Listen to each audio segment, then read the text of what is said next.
everyone, for today's discussion, I will be able to tackle about the planning process, why it is important, as well as their characteristics itself.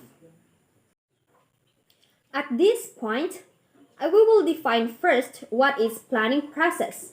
Planning is a process of thinking about the activities required to achieve a desired goal. It is the first and foremost activity to achieve desired results. It involves the creation and maintenance of a plan, such as psychological aspects that require conceptual skills. However, it is the guidance towards management decisions and form the criteria against which the work results are measured. Planning is the process which contains a number of steps within it. Also, process differs from organization to organization and from objective to objective, with some minor modifications, process that applied for all types of plans. At this moment, we will proceed to the characteristics of the planning process. First will be the managerial function. Planning is a first and foremost fundamental functions, provides the base for the other functions of the management, as they perform within the periphery of the plans made. Planning is looking ahead. Planning is done for future. It requires peeping in future, analyzing, as well as predicting it. Thus, planning is based on forecasting, where it is synthesized of forecast. It is a mental predisposition for things to happen in the future. Planning is the primary function of management, where it serves as a guide for organizing, staffing, directing, and controlling.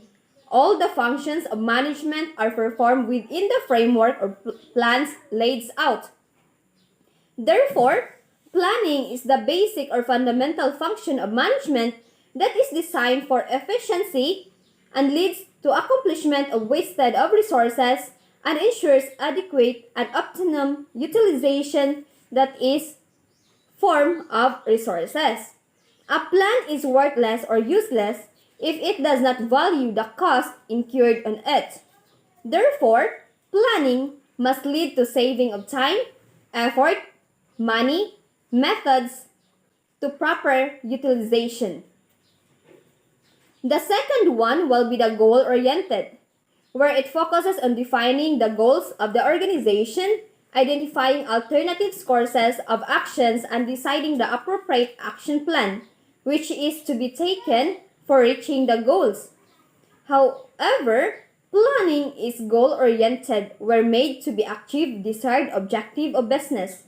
These goals established should general acceptance, otherwise individual efforts and energies will go misguided and misdirected. So planning identifies the action that would lead to desired goals quickly and economically. It provides sense of direction to provide activities. The third one will be pervasive. You should be always pervasive in the sense that it is present in all the segments and is required that all the levels of the organization, although the scope of planning varies at different levels and departments. Planning, it must be generalized. It is also required at all levels of management and in all departments of enterprise. Of course, the scope of planning may differ from one level to another.